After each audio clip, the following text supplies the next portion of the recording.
Hi, and welcome to Strap a Watch. This is Michael Knapp with Michael Knapp Leather. I got a kind of a shorter, in my format at least, video for you guys today on a strap build you will never see me make again. I can assure you of that. This was by far the hardest and most time-consuming strap I have made to date, and I would not have gone and said yes to this build-out if the gentleman, his name is Brian, out of Huntersville, North Carolina. Thanks for the order, Brian, and pushing my limits, I'll tell you what, of my experience and expertise, because this did it, I'll tell you. But he went all in and he sent me the watch. He was willing to do that. I told him there would be absolutely no way I could make a strap for this watch. And what it is a Ulysse Nardin executive dual time. So there's the buckle that came on this. It's a rubber strap that's embossed to look like alligator. Yeah. And a lot of their Ulysse Nardin straps are rubber. I have seen one example of a pretty fine strap that was an alligator strap. And he was pretty surprised, too, I think, when I finally said, yes, I'll do it. Again, I'm never going to do this again. And I'm going to show you why. I have what's called an applicability chart right here.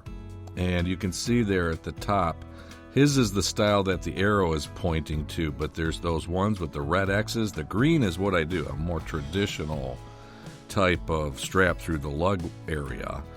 And this is out of black alligator. This is, it's called Millennium Black from the tannery that I use up out of Griffin, Georgia. They're now on their 100th year as a family-owned and operated business. Congratulations to them. American Tanning and Leather, LLC. And just the best quality hides I've ever received. This is my leather studio in my backyard. Some of you newer subscribers probably haven't seen it, but that's my website, michaelknappleather.com, and that's where I'm coming to you from, right here in beautiful Orange Park, Florida, sunny Florida. It's been sunny, but it's been cold, and that's the kind of other unique thing on this particular episode. On that first shot that you saw me, I was in shorts and a t-shirt. And you're going to see, because this took me about a week to make this strap, how many shirt changes I have. There's one time I'm in a jacket, and you wouldn't have known, but I was wearing long johns. I mean, it got down at one point in the 20s while I was doing this build-out, while the rest of the country was in a blizzard. I'm putting this episode out about a month later. Some of you folks may not realize I'm also an audio prosthologist. I own and operate a hearing clinic here in Orange Park, Florida, along with my wife. My son-in-law works for us. And this is the busiest time of the year, really, for us, because insurance renewals, and with the thousands and thousands of patients we have, a lot of people are eligible for new hearing aids and what have you. So I upgraded Brian, because I told him I'd be doing a show on this, to red Shinki Hikaku shell Cordovan leather linings. And that's what this is. So you can see those indents are what are going to be going into the watch head. And the deal was I had to figure out, how am I going to get the alligator wrapped around? That was the tricky part. And it had to be pretty thick near the watch head and then taper down to be able to fit into a buckle deployant. That was another kind of thing that happened at the end. I had thought Brian wanted this on his strap buckle that came with his original strap, that Ulysse Nardin buckle, pin buckle. And right at the last minute, after I had completed the whole strap, he ordered a deployant from me. And there's always a sizing difference between how you make a strap for a deployant versus a pin buckle.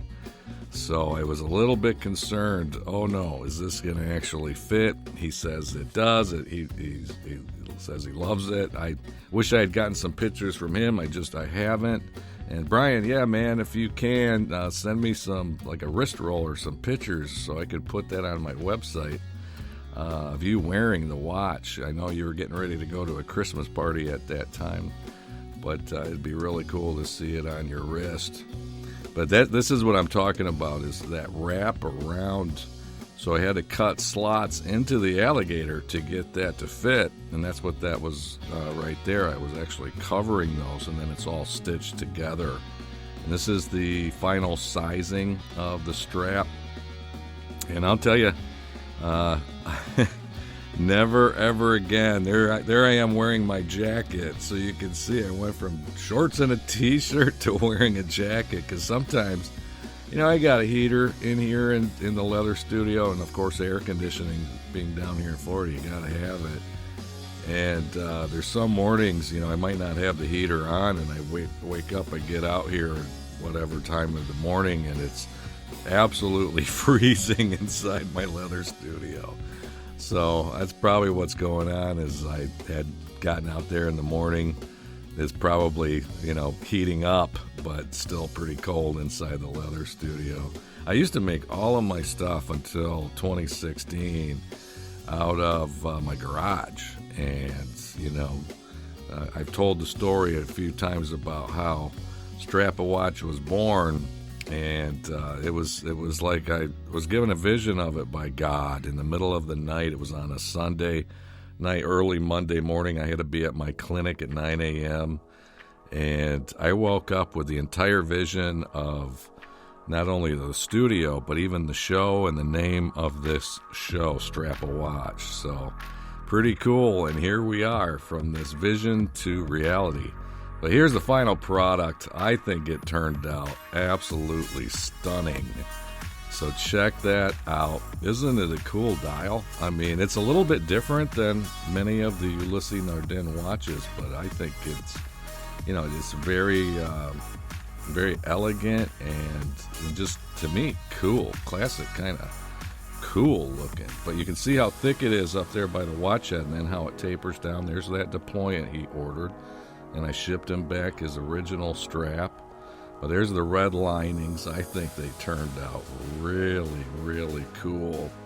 So you can see that I made that on 12/12 is when I stamped that out.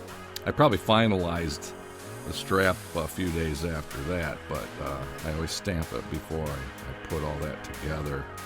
So listen, I'll tell you, please do not think for a second that you're going to contact me to try to get me to make another one of these, because I will turn you down. Even if you'd want to send me the watch, I'm sorry, I'm not making another one. This is a one-of-a-kind, Brian.